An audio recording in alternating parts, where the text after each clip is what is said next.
¿Ya? Perfecto. Gracias. Tenemos aquí apuntadores. Bueno, bienvenidos a esta tarde, después de la mañana tan, bueno, yo creo que espléndida que hemos tenido. Vamos a inaugurar esta tarde con una eminencia. Nunca es, bueno, siempre es un placer poder participar en estos eventos y más cuando hay gente de este calibre. Entonces creo que es un placer para todos nosotros poder escuchar hoy a un ourensano, además de pro, que juega en casa y que nos va a hablar de un problema, una problemática que en algún momento, seguramente, desafortunadamente, tendremos, o por probabilidad, tendremos que afrontar con alguno de nuestros jugadores o jugadoras. Entonces, tomemos buena nota porque nos hablará hoy sobre el pre, el durante y el post, sobre ligamentos cruzados, problemas de rodillas, y recibamos con un fuerte aplauso a Manuel Leyes.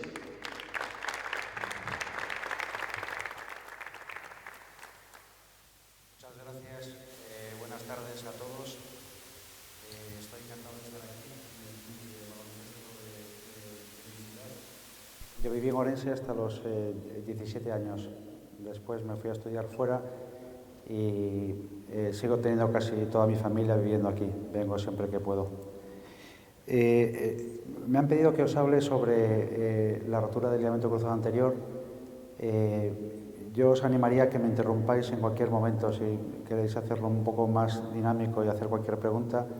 Yo creo que lo hace más entretenido. Entonces, voy a contaros un poco cuál es mi relación con el mundo del deporte y cuándo empezó.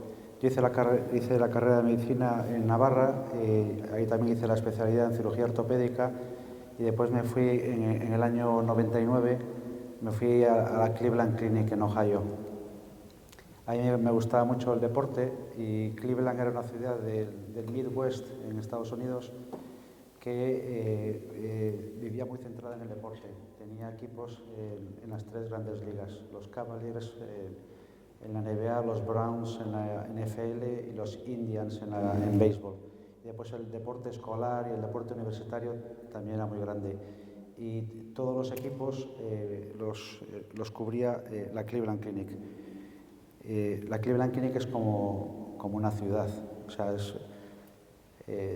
tiene 48.000 empleados, para que os hagáis una idea. Tiene sedes en distintas ciudades del mundo, en total más de 6.000 camas y más de 5.000 médicos trabajando.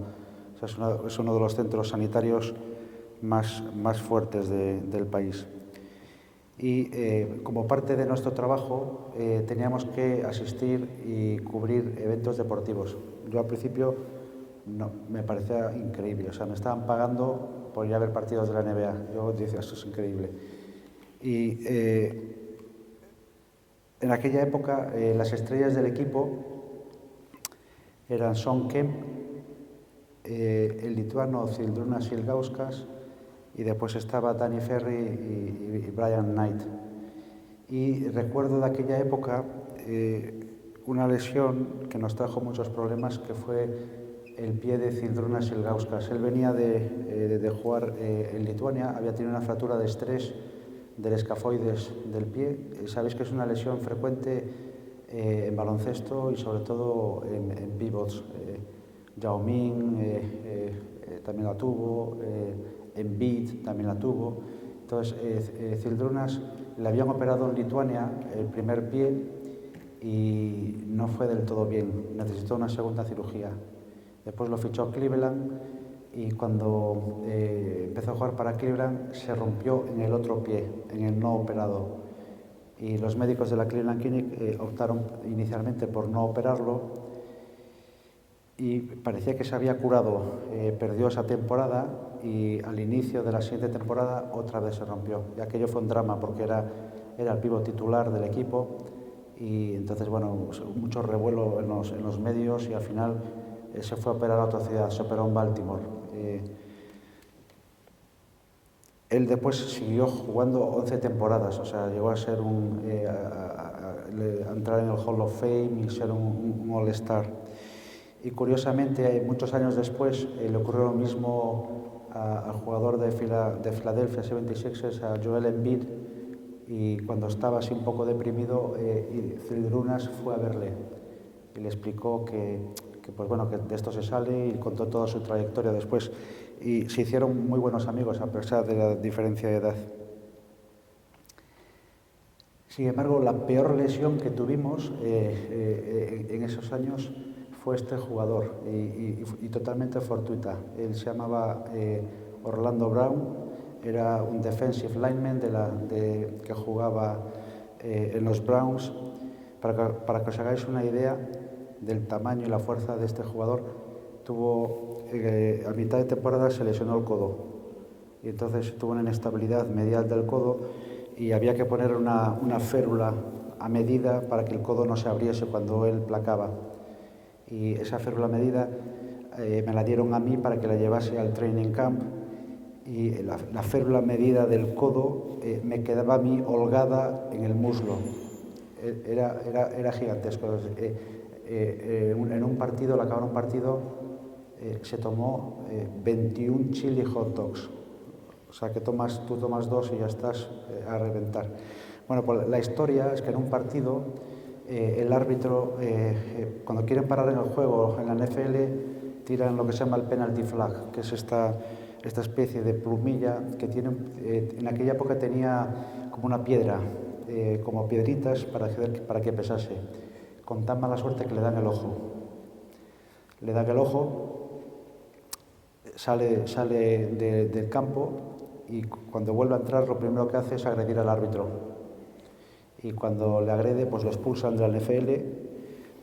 Eso fue inicialmente, pero después se dieron cuenta de la gravedad de la lesión. Estuvo fuera más de 2 temporadas y media con ceguera de ese ojo, y al final acabó demandando a la NFL y consiguió pues un montón de millones, como ocurre en Estados Unidos, y se murió muy joven. Se murió a los 45 años por una cetoacidosis diabética, y su hijo, Orlando Brown Jr., juega actualmente en la NFL.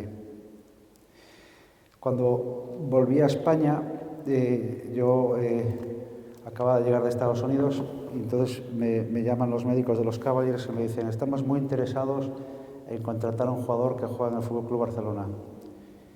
Yo en aquella época no lo conocía, llevaba tiempo en Estados Unidos, y Pau Gasol era muy bueno en Europa, tampoco era tan conocido en Estados Unidos en aquella época. Entonces me mandaron a Barcelona a verle, y tenía que verle a escondidas porque no era oficial. En aquella época no había comunicado al Fútbol Club Barcelona su interés por ir a la NBA. Entonces, y yo no estaba trabajando en Barcelona, pero tenía que ser en Barcelona. Entonces un antiguo jefe mío me dejó su despacho, y ahí hicimos el reconocimiento médico antes de ir a la NBA de Pau Gasol. Y la anécdota fue que cada cosa que le había pasado, pues había torcido el tobillo, se había hecho 1000 cosas, desde Estados Unidos me decían resonancia. Entonces había que hacer resonancia de todas las lesiones, y esto era en el año 2001. Y él iba a ser, eso me lo pedían los médicos de los Cavaliers, pero como sabéis, él fue escogido en el número 3 del draft por Atlanta, y después lo pasaron a Memphis, y los Cavaliers tenían la opción número 6, o sea, no llegaron a poder escogerlo. Y yo había pagado todas las facturas. Yo que no tenía ingresos en aquella época, estaba empezando, y había pagado todas las facturas de todas las resonancias de Pau Gasol. Y mi mujer me decía: ¿pero te van a pagar? Y yo digo: hombre, seguro que sí. Pero pasaron meses, y digo, a ver si haberlo fichado Memphis, ahora se olvidan, y al final Memphis se puso en contacto conmigo para pagarme las facturas. Cuando volví de Estados Unidos me fui a trabajar a la Clínica Centro. Ahí ya era un centro donde iban deportistas de toda España, y ahí tuve la oportunidad de tratar a muchos de ellos. Y desde hace 2 años abrimos un centro en Madrid que se dedica fundamentalmente al deporte. Es una apuesta muy importante por parte de Quirón, porque han cogido un espacio muy grande, son 12.000 metros cuadrados dedicados al deporte en un rascacielos en la Castellana. Y la verdad es que está funcionando, llevamos 2 años solo, pero está funcionando bien. Quería haceros algunas consideraciones antes de hablar de cruzado, de qué diferencia cuando tratas a un deportista de élite frente a un deportista amateur. Y entonces, la primera es que tienes, todo lo que haces lo auditan. Lo primero que ocurre cuando se rompe el cruzado a un jugador de baloncesto o de fútbol es que tiene que escoger al médico, al cirujano. Y muchas veces hacen lo que se llama el shopping médico, van visitando gente, pidiendo opiniones. Y la elección final nunca sabes de qué depende. Puede ser el representante, puede ser el club, puede ser el jugador.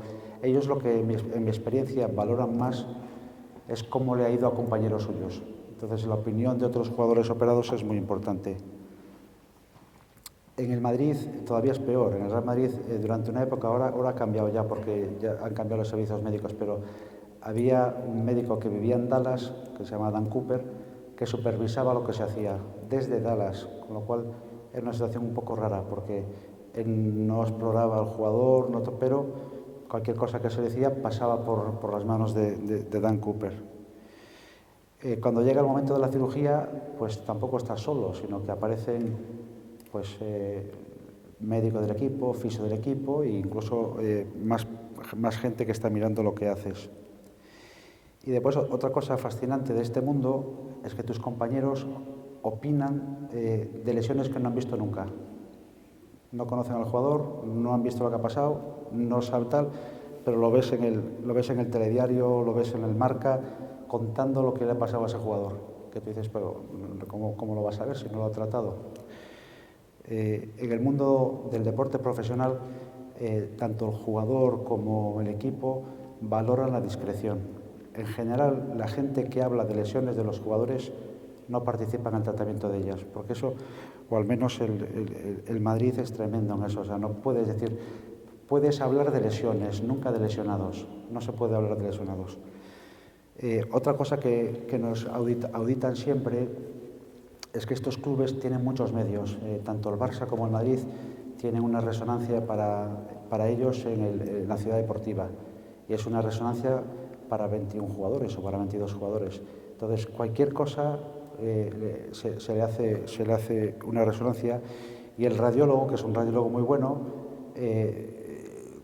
no tiene que ver 500 resonancias como cualquier otro radiólogo, sino que tiene todo el día para ver esa resonancia. Entonces, llegan a un grado de detalle tremendo. Este es un paciente, un jugador del Madrid, que le cosimos el menisco y el radiólogo, utilizamos unos implantes muy pequeñitos. El radiólogo me enseñó en la resonancia dónde estaba colocado cada implante, incluso me hizo un esquema para que dibujó un esquema. Eso es un grado de precisión que no se ve. La relación con los medios es muy complicada porque, como os dije antes, el club quiere discreción, no quiere que se diga nada. Y los medios, si eres muy hostil con ellos, o sea, no les haces ni caso, de alguna forma te la guardan y están esperando que ocurra algo para devolvértela. Entonces, tienes que nadar un poco entre dos aguas. Otra cosa que diferencia el deporte profesional es que generalmente no tienes dos oportunidades. Eso es muy raro. Si tú le operas y no va bien y se tiene que operar de nuevo, las probabilidades de que lo operes tú de nuevo son bajas, sobre todo cuanto más nivel tenga el deportista.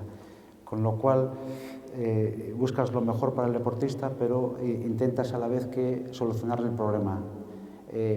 Lo típico, a un jugador amateur le dices, mira, te voy a coser el menisco porque es mejor para tu rodilla, si no funciona, ya te lo quito dentro de 4 meses, pero vamos a intentarlo. En el deporte de élite solo lo coses si tienes mucha seguridad de que va a funcionar, porque tenerle parado 4 meses para después tener que operarle de nuevo, pues estás dañando la carrera del deportista y la tuya también. Entonces, y después hay otra cosa interesante, y es que a veces se toman decisiones que no tienen nada que ver con la medicina. Este es un jugador que ya se ha retirado, se llama Ignacio Camacho, jugaba en el Atlético de Madrid y su padre era jugador profesional. Al padre le quitaron el menisco cuando era joven y tenía una rodilla artrósica. Y vino con el hijo que se acaba de romper el menisco. Y entonces me dice el padre, doctor, no se te ocurra cosérselo, quítaselo. Y le digo, pero ¿cómo dices eso, viendo que tú estás cojo? ¿Cómo quieres eso para tu hijo? Dice, yo sé lo que te digo. Entonces, le operamos, el menisco tampoco estaba muy bien, se lo quitamos, se lesionó otro jugador importante del equipo, le dieron una oportunidad a él, firmó su primer contrato profesional y siguió jugando hasta los 34. Pero el padre sabía que ese era el momento, que o firmaba ahora o se le pasaba el tren. Y si le cosías el menisco, le ibas a tener parado mucho tiempo y se le iba a pasar el tren. Otra cosa que distingue al deporte de élite es que cuando operas y cuanto más nivel del deportista, tú buscas estabilidad en quirófano, buscas estabilidad. Y yo, por ejemplo, lo que hago es cuando tengo que operar a un jugador muy importante, me rodeo siempre del mismo equipo, siempre del mismo equipo. Son gente que podría hacer la cirugía igual de bien o mejor que yo, cualquiera de ellos, y que además a mí me dan confianza. Tengo también cirujanos buenísimos en el equipo, pero que no me dan confianza, que no opero cómodo con ellos. Entonces, cuando operas a un jugador importante, tienes que buscar estabilidad. Otra cosa que también cambia es la comunicación. Cuando operamos a un jugador, creamos un grupo en este caso lo hacemos por WhatsApp, creamos un grupo de WhatsApp de la lesión y el jugador mete en ese grupo a quien él estime. Normalmente suele ser su fisioterapeuta, su preparador físico, el médico del club, el representante a veces y el médico. Entonces, toda la información, desde el vídeo de la cirugía hasta la rehabilitación, todo se cuelga en ese grupo, para que no haya ninguna opción de yo dije esto, pero hiciste lo otro. No, está todo ahí y está al alcance de todos. Esto lo hacemos siempre en el deporte. Y ahora sí que ya empiezo a hablar de lo que venía a hablar, que es las lesiones del ligamento cruzado. En el baloncesto, igual que en el fútbol, es muchísimo más frecuente en mujeres. Como por el mismo tiempo de exposición, 3 veces y media, 4 veces más frecuente en mujeres. Es más frecuente cuanto más nivel tenga el jugador. A nivel profesional, muchísimo más frecuente que a nivel amateur. Y después es mucho más frecuente en partidos que en entrenamientos. 8 veces más frecuente en partidos que en entrenamientos.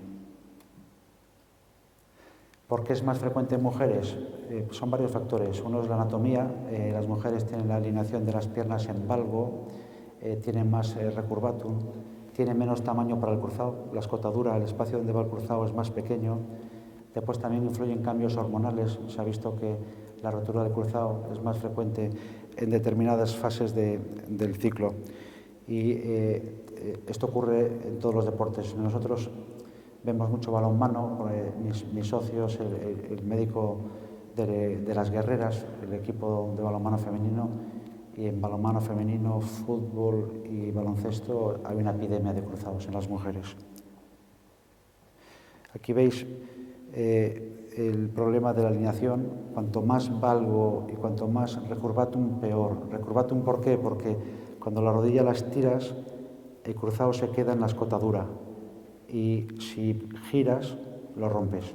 Entonces, la gente que hiperextiende, que tiene recurvatum, tiene mucha más facilidad para romperlo. En el baloncesto, casi siempre se rompe en jugadas de ataque. Eso es contrario al fútbol. En el fútbol es más frecuente en jugadas de defensa, cuando el defensor no tiene la iniciativa. Pero en el baloncesto se ha visto que es más frecuente en el primer paso y más frecuente dentro de la línea de 3 puntos. Eso es ¿y cuál es el mecanismo? Aunque os enseño este vídeo, pero muestra muy bien cuál es el mecanismo. Lo que ocurre es que el pie se queda fijo en el suelo y el cuerpo gira hacia adentro. Eso hace un movimiento de valgo de la rodilla y de rotación del cuerpo, que rompe el cruzado. O sea, el mecanismo típico es clavo el pie y giro. La rodilla se va en valgo y el pie no la acompaña. Eso es, tanto en el fútbol como en el baloncesto, ese es el mecanismo más frecuente de una lesión sin contacto. Eso sería, lo veis ahí, como la rodilla se va en valgo. Y algunas veces puede ser tras la recepción de un salto, pero casi siempre es una lesión sin contacto. Es verdad que si te desequilibran en el tronco superior y te empujan, es más fácil que te lo rompas. Pero si os fijáis, todos están ya entrando ya en la línea de 3 puntos. Y veis ahí, otra vez, valgo y rotación.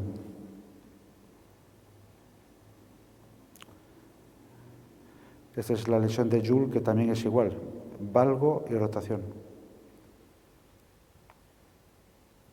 ¿Qué pasa cuando se rompe el cruzado? Bueno, acordaros de que el cruzado tiene vasos que lo irrigan. Entonces, cuando se rompe el cruzado, siempre hay sangre en la rodilla, porque se rompen los vasos. Sobre todo cuando se rompe el cruzado original. Cuando se rompe la plastia, no tanto.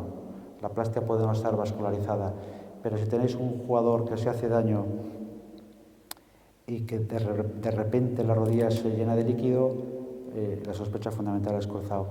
La otra cosa importante es que los jugadores, cuando se rompen el cruzado, tienen una percepción de gravedad. Todos. O sea, todos, no es una lesión cualquiera, todos dicen, me he roto. En ocasiones se oye un ruido, un chasquido, no nos ponemos de acuerdo los médicos si el chasquido es porque se rompe el ligamento o por el golpe que hace el fémur contra la tibia cuando se rompe el ligamento. Y después es doloroso, la rotura del cruzado es dolorosa. Si es una rotura inicial primaria, no puedes seguir jugando. A mí cuando me dice el jugador, me he roto pero he seguido jugando, pues si es una rotura primaria, eso no puede.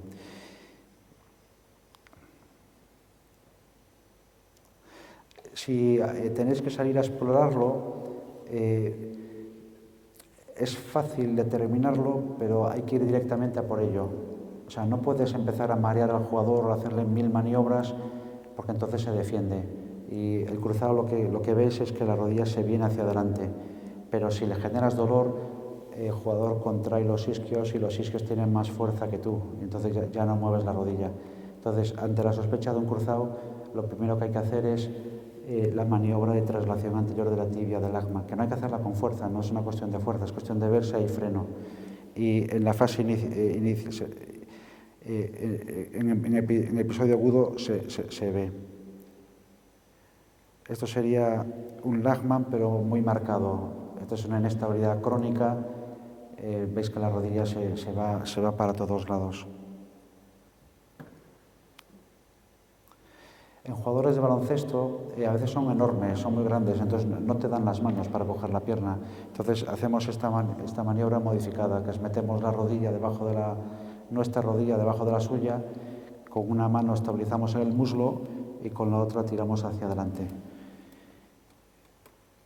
Y después la maniobra de cajón, la rodilla se viene hacia adelante.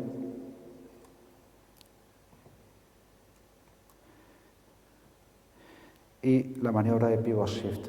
El pivot shift, ¿qué quiere decir? Que acordaros que el cruzado no solo estabiliza hacia adelante, sino que controla la rotación. Entonces, cuando tenemos una rotura del cruzado, la tibia se subluxa hacia adelante cuando hacemos esta maniobra de rotación. Y esto reproduce un poco la sensación de inestabilidad que tiene el jugador. Cuando tiene un pivot shift, la rodilla es muy inestable. Si pinchamos la rodilla y sale sangre, en 70% de los casos es una rotura de cruzado. También puede ocurrir por una fractura osteocondral, por una desinserción del menisco externo, por otras lesiones, pero mucho menos frecuente. Si sangra la rodilla, cruzado. Hay que tener cuidado con las artrocentesis, o sea, porque no es infrecuente que tenga ya un poquito de coágulo y cueste que salga el líquido y de andar ahí mareando se infecta la rodilla. Entonces, hoy en día solo sacamos el líquido si tiene un dolor insoportable. Si no, es mejor hacer la resonancia.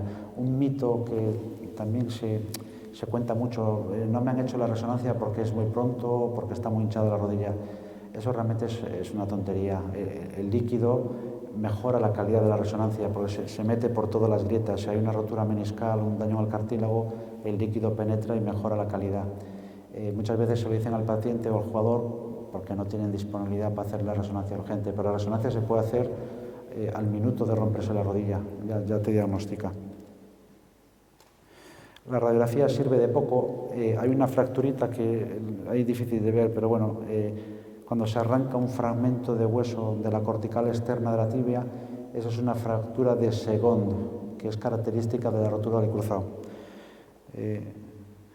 Se ve también en la resonancia y lo más fácil es la resonancia magnética. El diagnóstico es muy preciso.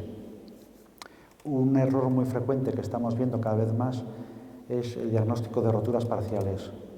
O sea, el radiólogo con las imágenes pues identifica que hay algún fragmento del cruzado que no está roto y entonces le diagnostica de rotura parcial y muchas veces el jugador vuelve a jugar y ahí es cuando se rompe del todo y rompe el menisco y rompe todo. Entonces, al final el cruzado tienes que ver si es estable o no es estable.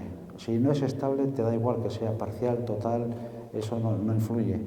Y muchas veces el radiólogo pues lleva un poquito a engaño.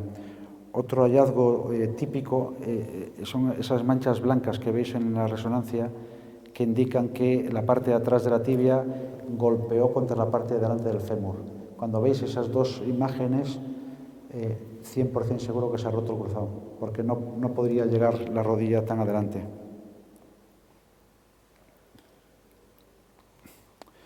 Tenemos también máquinas que nos miden el desplazamiento anterior de la tibia. Esto es una máquina que se llama GenuRob, que calcula cuánto se desplaza hacia adelante la tibia y dependiendo de los milímetros te dice si está roto o no.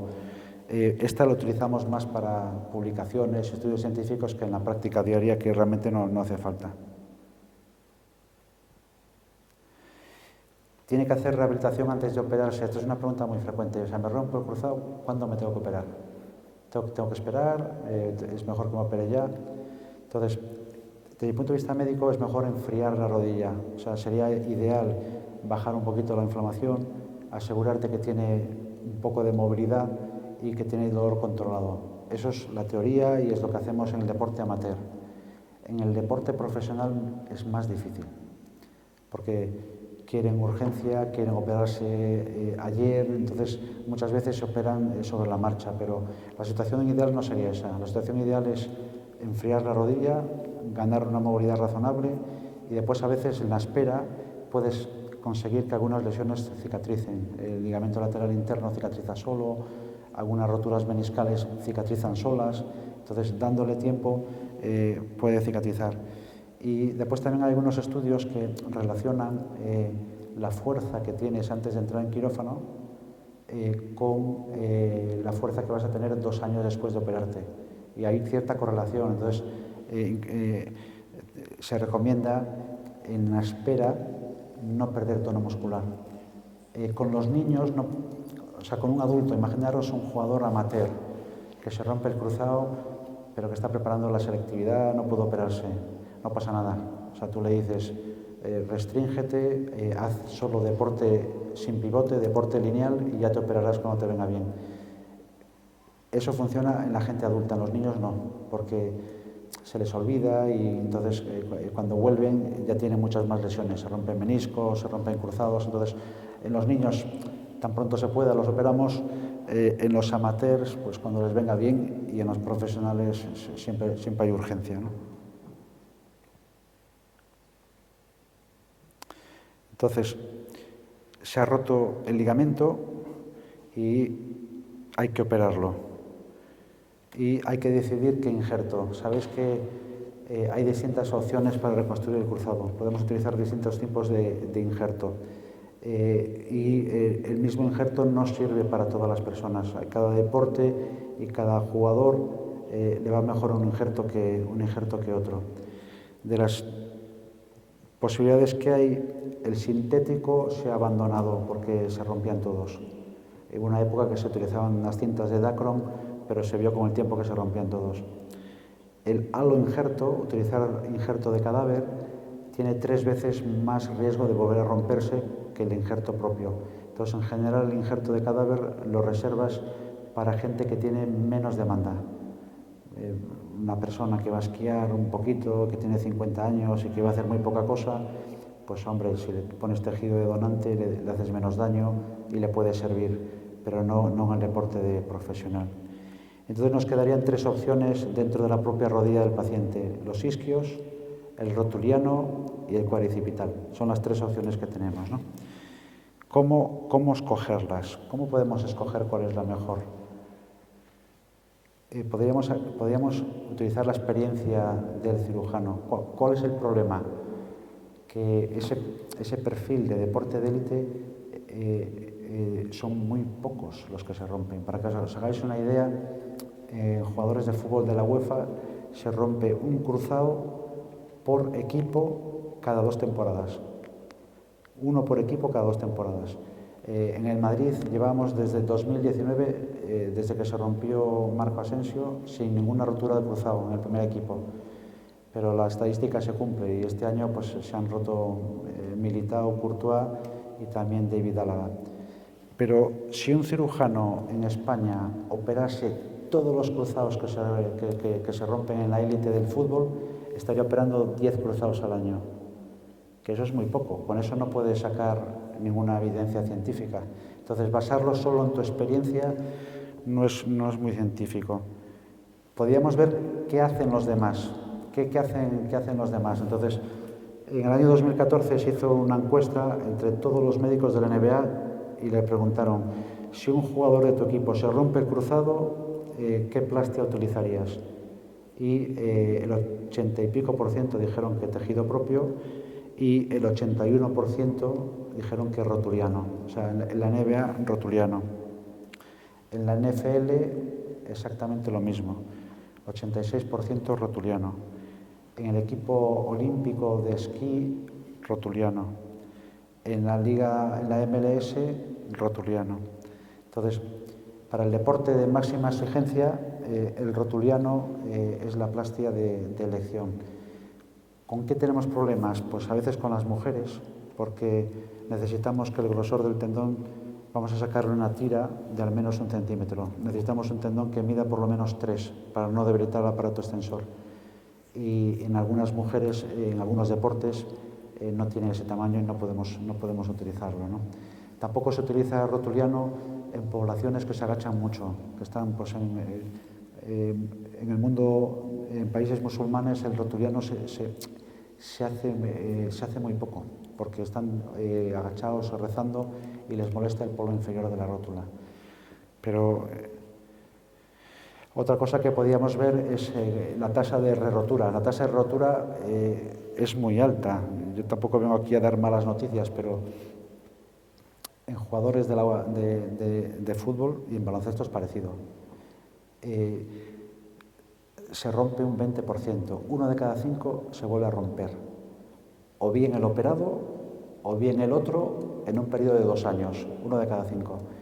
Y después, si la lesión inicial se produjo sin contacto, o sea, nadie te empujó, no pasó nada, y solo te rompiste el cruzado, el porcentaje sube al 42%. Y esto ha cambiado nuestra práctica. Yo antes decía a los pacientes: qué suerte habéis tenido, qué suerte has tenido porque solo te ha roto el cruzado. Y eso no es así. O sea, si te lo rompes solo y nadie te ha empujado, eso quiere decir que tienes una predisposición. Y entonces tu porcentaje, tu probabilidad de que se vuelva a romper es mucho más alta, hasta un 42%. Si eres joven, mucho más. Una pregunta que nos hacen ahora siempre los jugadores es: ¿cuándo puedo volver a jugar? Ahora hablaremos un poco de eso, pero ¿cuándo? Entonces, más o menos el varón adulto deportista de élite, 8 meses. Por debajo de los 20 años, 1 año. Y las mujeres profesionales, 1 mes más que los hombres, o sea, 9 meses. Entonces, la tendencia ahora es: antes corríamos los médicos para ver quién nos recuperaba antes. Y ahora es lo contrario, intentamos alargarlo lo máximo posible, porque hemos visto que baja el porcentaje de re-rotura si esperamos más tiempo. Bueno, esto no os voy a aburrir con ello, pero en todos los estudios que se han hecho en la literatura, los isquios se rompen más que el rotuliano.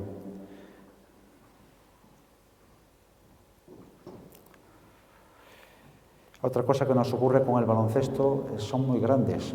O sea, este es Sinanovic, que es, no sé, medía 2,20 o no sé cuánto medía. Claro, necesitas un tendón muy grande. Y el rotuliano tú coges el tamaño que quieras, pero los isquios no. Los isquios es el tamaño de sus isquios y a veces te sorprende. Tienes un jugador enorme y el tamaño de los isquios no es tan grueso. Y esto al final no deja de ser una cuerda. Cuanto más fuerte sea la cuerda, pues mejor. Bueno, esto es una técnica quirúrgica de cómo lo fijamos. Yo creo que eso no tiene mucho interés. Y después otra cosa que hacemos en el deportista de élite, no nos fiamos solo de la reconstrucción del cruzado, sino que hacemos una plastia externa extraarticular que controla el movimiento de rotación. Esa plastia que se llama de Lemer la utilizamos muchísimo, cada vez más. Os enseño cómo se hace. O sea, se hace un cortecito en la parte de fuera de la pierna, se saca una tira de la cintilla iliotibial, se pasa por debajo del ligamento lateral y se fija en el fémur. O sea, la filosofía debajo de este procedimiento es que cuando el jugador va a girar, el primer freno lo tiene fuera, antes de ir al cruzado.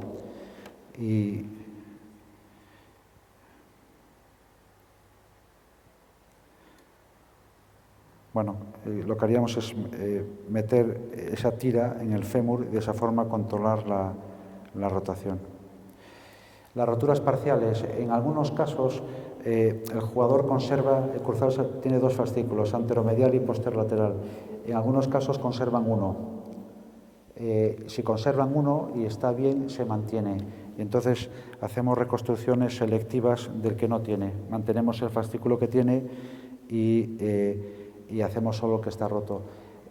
Estos son los menos frecuentes, es lo menos habitual, pero es la situación ideal porque tienes la mitad del ligamento es el suyo y lo que le faltaba se lo has hecho tú, pero no es frecuente, ¿no? Ahora hay una corriente ¿y por qué lo reconstruimos? ¿Por qué no lo reparamos? En el pasado eso fracasó, o sea, fue un desastre. Y ahora se está metiendo mucho dinero en investigar si se puede reparar en vez de hacer uno nuevo. Lo que pasa es que todos los estudios excluyen al deportista de alto nivel. Entonces, lo que se hace es reinsertar el ligamento que estaba roto, pero el porcentaje de re-rotura sigue siendo alto y en el deporte de alto nivel no se está utilizando, ¿no? La vuelta a la competición, que esto es la batalla de todos los días. ¿En qué nos basamos para dejar volver a un jugador a competir de nuevo? No sé si os acordáis, la vuelta de Marco es como de película de Disney, porque se opera del cruzado, sale y al minuto, primer balón que toca con esa pierna mete gol. En el caso de Marco, él estaba ya preparado para volver a jugar, pero estalló la pandemia. Entonces, eso nos dio unos meses más para que la plastia madurase. Y a él le vino bien, porque al año de estar ya jugando, tuvo una lesión jugando con la selección y se hizo una roturita parcial del cruzado, que afortunadamente no tuvimos que hacer nada y ahora han pasado un montón de años y sigue jugando. Pero probablemente ese tiempo de más en el que estuvo madurando la plastia le ayudó, ¿no? Entonces, ¿qué parámetros, cómo decidimos si puede volver a jugar o no? El tiempo transcurrido, lo que hablábamos antes de los meses, la imagen de la resonancia de la plastia, la madurez que tiene la resonancia, las pruebas funcionales, hacemos un montón de pruebas para ver cómo se encuentra de fuerza en todos los grupos musculares, y después ahora os enseñaré un montón de pruebas que les hacemos para ver si están bien. Y hemos descubierto también, que esto no lo sabíamos antes, que cuando te rompes el cruzado se producen muchos cambios en la plasticidad neuronal y los pacientes, aunque están fuertes, tú dices, joder, pues si las pruebas de isocinéticos están perfectas, estaba igual de fuerte, pero en momentos de fatiga no son capaces de reclutar como antes de la lesión. Entonces ahí se dispara el riesgo de lesión. Y hemos visto que hay que reeducar también el cerebro cuando te rompes el cruzado. Y después también hay otro factor muy importante, que es el psicológico. O sea, tú antes de romperte el cruzado vas a tope, a por un balón dividido, cualquier jugada. Una vez que te lo has roto es muy difícil olvidarlo, muy difícil, porque has estado un año fuera, tu carrera ha peligrado. Entonces pasa mucho tiempo hasta que se olvidan y vuelven a jugar igual. Y algunos no vuelven nunca a jugar igual. ¿Qué pasa estos son estudios de la NBA? Pues el 89% vuelven, o sea, un porcentaje altísimo. La primera temporada en la que han vuelto, todos bajan rendimiento, todos, no vuelven. En la segunda llegan casi a nivel prelesional, pero muy pocos vuelven al nivel. Y después, curiosamente, esto lo han correlacionado con el contrato. O sea, los jugadores que ganaban menos de $1,5 millones por temporada tenían un retorno a la competición del 60% y a los 3 años solo un tercio estaban en la NBA. Mientras que los que eran All-Star, 100% volvían, todos, y el tiempo medio de duración de su carrera era de 5,6 años después de la rotura del cruzado. Claro, esto tiene muchos sesgos, porque probablemente pues, el que es un All-Star lo tiene más fácil, no solo por medios, sino por todo, por calidad, por todo, es más fácil que se mantenga, ¿no? Pero en fútbol es parecido, o sea, la vuelta es altísima, pero que estén jugando al mismo nivel a los 3 o 4 años, la mitad de ellos, O sea, vuelven a jugar, pero no vuelven a ser los mismos. Entonces, estos son artículos que se han publicado ahora recomendando a los menores de 20 años esperar un año. Se ha visto que a partir del 6º mes, por cada mes que retrases la vuelta, baja un 28% el riesgo de romperlo. Y es muy difícil pararlos porque ellos físicamente el 6º mes ya están. O sea, están fuertísimos, hacen todo perfecto, pero tienes que pararles. La maduración de la plastia, esto veis, a los 6 meses el color del ligamento es blanco y a los 9 meses es negro. Entonces, teóricamente se asocia con menor riesgo de rotura. Lo que pasa es que es muy difícil, muy difícil. Ahora recientemente, este año hemos tenido 2 jugadores, Militao y Courtois, y uno de ellos en la resonancia la plastia no se veía madura. Claro, pero el entrenador te dice, bueno, pero ¿y cuándo va a estar madura? No puedo esperar toda la vida. Cuando el jugador está perfecto, o sea, está para jugar. Y cuando revisamos en la literatura, el momento de la maduración varía muchísimo. No puedes decirle, no, esto va a estar maduro. Entonces, es un parámetro que realmente es informativo, pero no es importante. O sea, para mí el parámetro más importante es cómo se desenvuelva haciendo actividades de su deporte. O sea, si está entrenando a full y con buenas sensaciones, y el jugador tiene buenas sensaciones, eso para mí tiene más valor que las pruebas de fuerza, que las imágenes. Y ¿cómo hacemos la recuperación del ligamento cruzado anterior? Ha cambiado. Antes utilizábamos como una escala cronológica, al mes haces esto, al mes haces esto, a los 2 meses, 3 meses, eso ha cambiado por completo. Ahora, la progresión en cada fase se hace en función de parámetros objetivos que se miden. Se valora al jugador y según se va cumpliendo esos parámetros, va avanzando de fase. Es lo que llamamos la temporalización de la plastia. Entonces, la crioterapia, bueno, todos utilizan la crioterapia, de hecho se le coloca en quirófano y se van para casa con la crioterapia, están todavía con la crioterapia, les baja el dolor, les baja la inflamación, permite trabajar mejor al fisioterapeuta. Tenemos algunas cosas que utilizamos para bajar el edema, la inflamación, como la bomba diamagnética. Esto es muy eficaz para quitar líquido y bajar la inflamación y el edema. Utilizamos estas terapias que se llaman terapias superinductivas, que lo que hacen es crear un campo magnético que estimula el nervio crural. Entonces activa el cuádriceps, pero no es de contacto, no es como el Compex o los electrodos que los colocas en el campo, encima del músculo, sino que aquí lo que estás estimulando es el nervio para que haga contracción. Después utilizamos sistemas para medir la propiocepción con los ojos abiertos y con los ojos cerrados.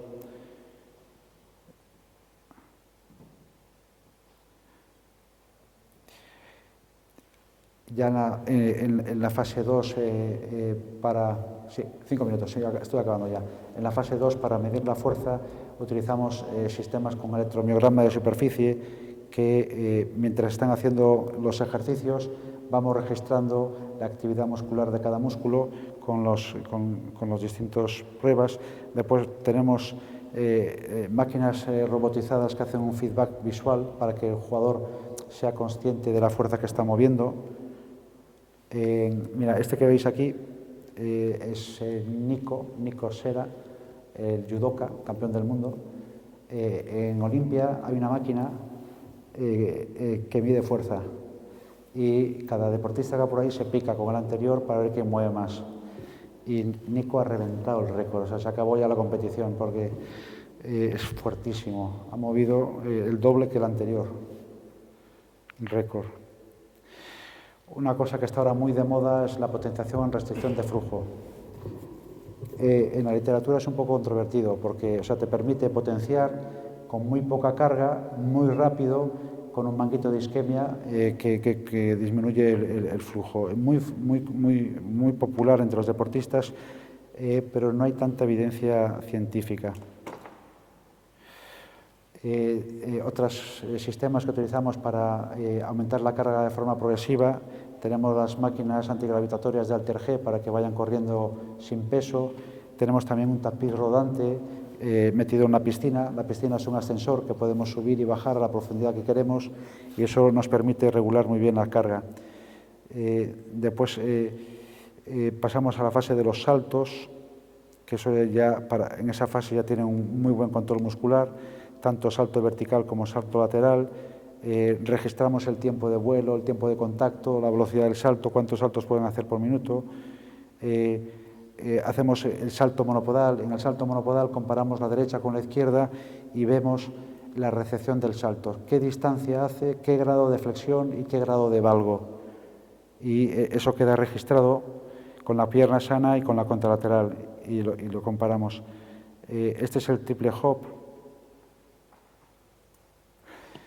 Este en concreto es un paciente muy interesante, se llama Ziyech, es un jugador internacional de Marruecos que jugaba para el Chelsea y que nos lo mandaron para hacer un examen porque lo quería fichar el Al-Nasser, el equipo de Cristiano, y cuando lo exploramos vimos que no tenía cruzado, no había cruzado. Y indagando, pues reconoció que se había lesionado hace 3 años, llevaba 3 años jugando al máximo rendimiento que nos eliminó a nosotros, a España, nos echó del Mundial y jugó un partidazo y estaba jugando al Chelsea sin cruzado. Y bueno, el informe que emitimos fue favorable, porque todas las pruebas las superó de sobra. Pero claro, con el matiz de que no tiene cruzado y ningún equipo se arriesgó a ficharlo, no consiguieron. Al final se ha ido a jugar al Besiktas, pero con una cláusula.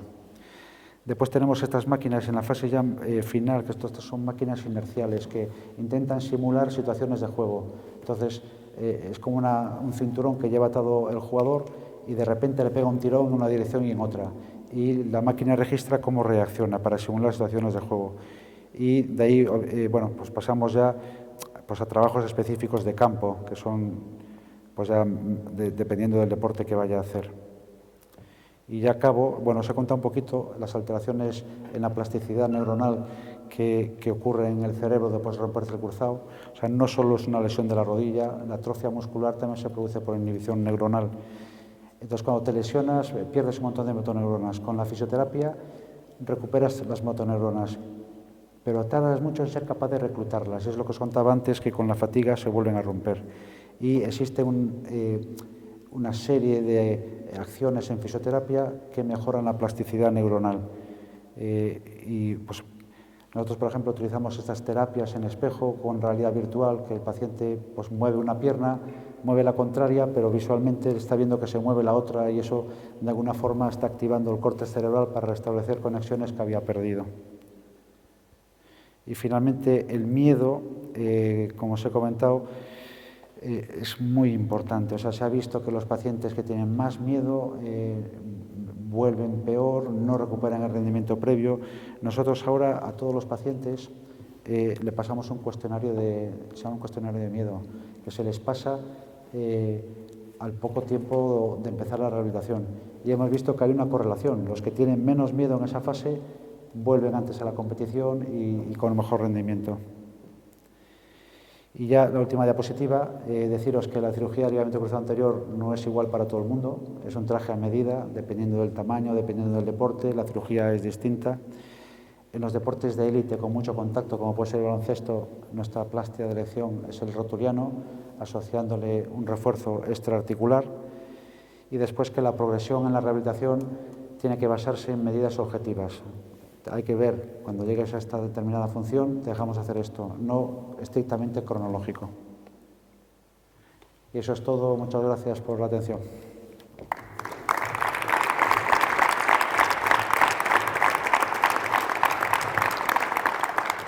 Doctor, si le parece, si hay alguna pregunta. Claro. Tenemos alguna pregunta por aquí. Buenas tardes. Buenas tardes. Ha habido un momento que ha hablado usted de deportistas profesionales, jóvenes, adolescentes y ha dicho niños. ¿Cuál es la edad más joven que conoce una lesión de ligamento cruzado anterior de rotura? O sea, ya hemos visto cruzados con niños de 7 y 8 años. Y hay que cambiar un poco el paradigma, porque siempre se lo ha dicho, o sea, la cirugía del cruzado, la clásica, la tradicional, dañaría el cartílago de crecimiento, frenaría el crecimiento del niño. Entonces, en la población general, pues se piensa, es mejor que espere a que crezca. Eso es un error, porque el niño no para.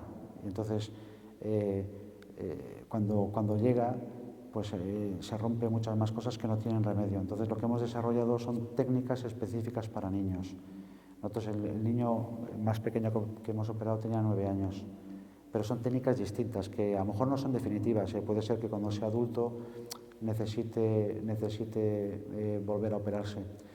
Otra cosa también dura, pero que es bastante cierta, es que si te rompes el cruzado muy niño, es muy difícil que llegues a la élite. Muy difícil.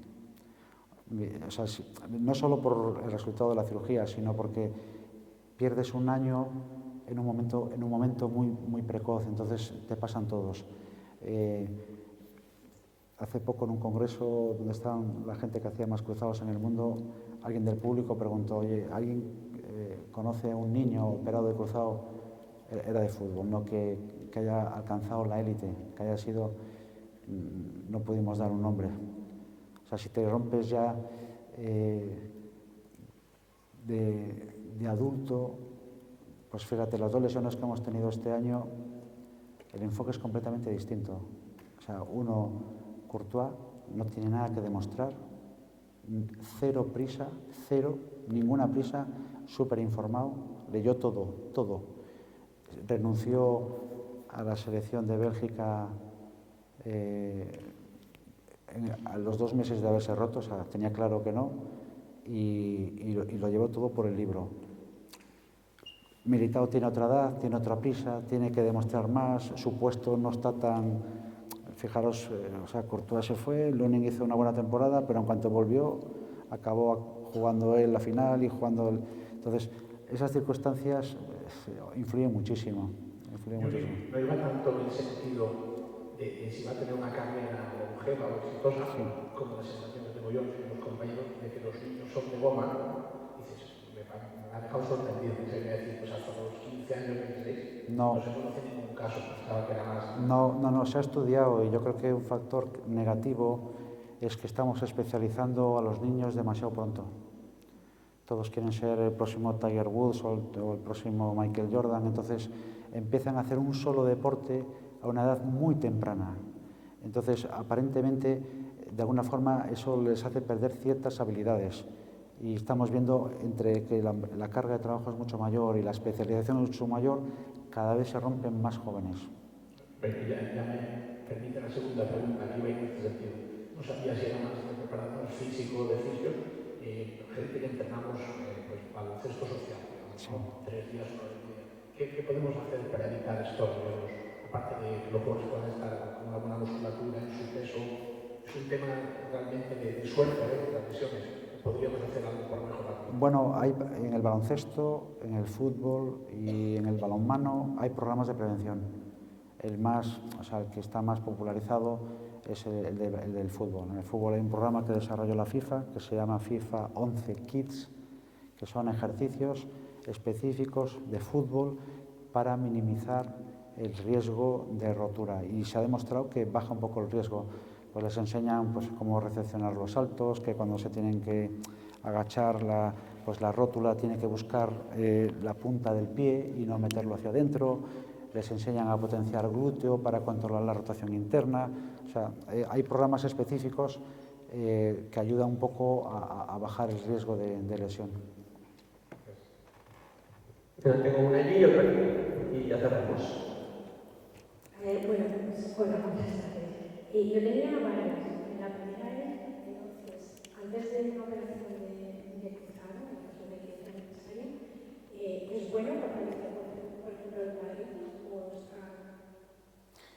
o sea, favorece eso en algo en la posterior operación? O sea, si va a haber una demora grande entre la lesión y la cirugía, 100% sí. Si es cuestión de días, no es muy eficaz porque, hombre, puedes hacer algo para que no pierda, pero no te ayuda mucho. No, lo normal, las situaciones normales es que sí que se retrase. Si se retrasa, sí, entonces sí. Una vez que se tiene la operación, ¿el uso de la rodillera es recomendable o no es recomendable? O sea, solo hay una rodillera que es eficaz, que se llama DonJoy Armor y que es eficaz para el esquí. Para el esquí. Es una rodillera que tiene metálica con unos puntos de apoyo muy fuertes que tiene cierto poder para controlar la rotación. El resto de las rodilleras que se pueden utilizar en baloncesto o en fútbol pues te pueden ayudar un poquito en la propiocepción, pero realmente no controlan la rotación. Tenéis que pensar que la lesión del cruzado es rotacional. O sea, tendrías que tener una rodillera que no te deje rotar, no irse a la derecha ni a la izquierda en valgo, sino girar. Y eso no lo tenemos. Lo que quiero decir es que muchas veces es más psicológico decir que Sí. miedo a. O sea, te protegen más unas plantillas, o sea, si tienes los pies pronados, si eres un jugador con los pies valgos pronados, ya estás en el camino de romperte, porque acordaros que se rompe así. Entonces, aquellos pacientes que tienen valgo o pronación, les ponemos una plantilla, y aquellos que recurvan mucho, les subimos el talón para que no recurven. Pero la rodillera en sí es más psicológico que real.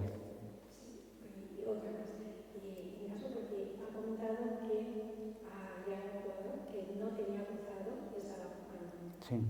Si no es un jugador que tienes una lesión de cruzado, podrías no operarte y que se produzca, no sé, ¿qué sería?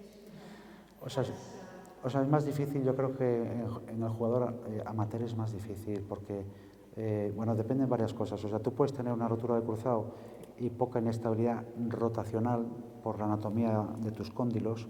Hay gente que tiene muchísima inestabilidad rotacional y otros que no. O sea, la traslación anterior se tolera mejor.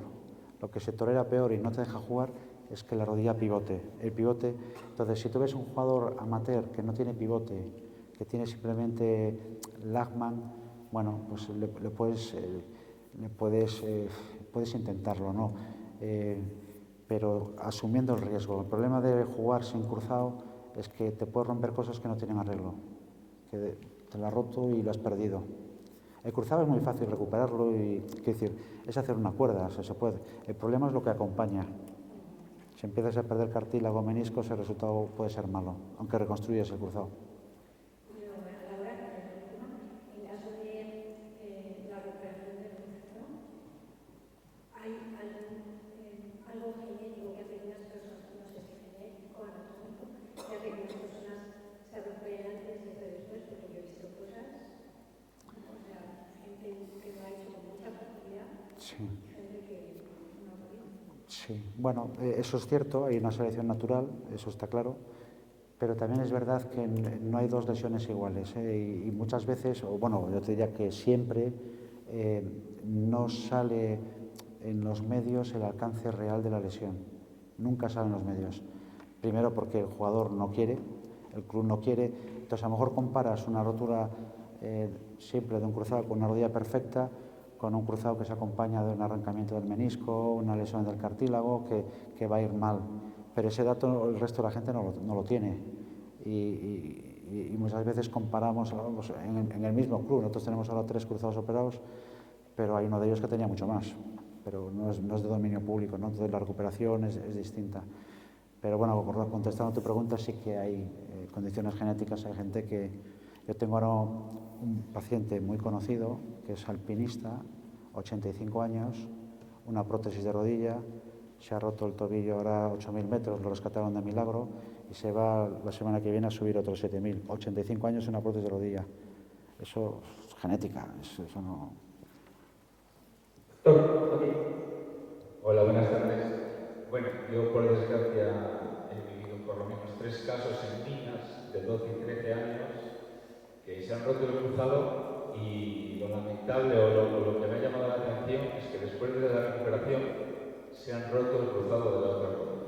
No sé si eso es habitual o es debido a alguna circunstancia genética. Han dejado de jugar al baloncesto, evidentemente, porque en esa edad es muy complicado superar 2 lesiones seguidas, y lo que comentaba usted, sus compañeros le pasan por delante y dejan de jugar. No sé si es más o menos habitual. No, es muy frecuente. Es muy frecuente que se rompa o el cruzado operado o la contraria, casi con una probabilidad similar entre romper el cruzado tuyo y el que te han hecho. Y en mujeres el porcentaje es muy alto. En algunas series hasta un 30% de las mujeres operadas se vuelven a romper.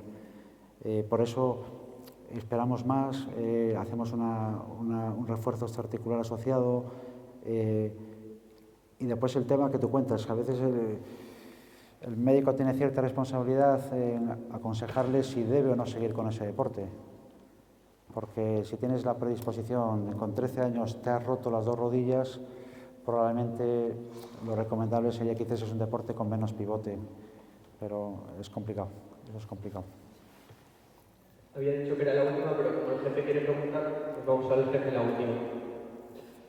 Doctor, felicitarle por la charla, muy agradecidos. Y yo sí tengo una duda en relación al factor hereditario en una familia.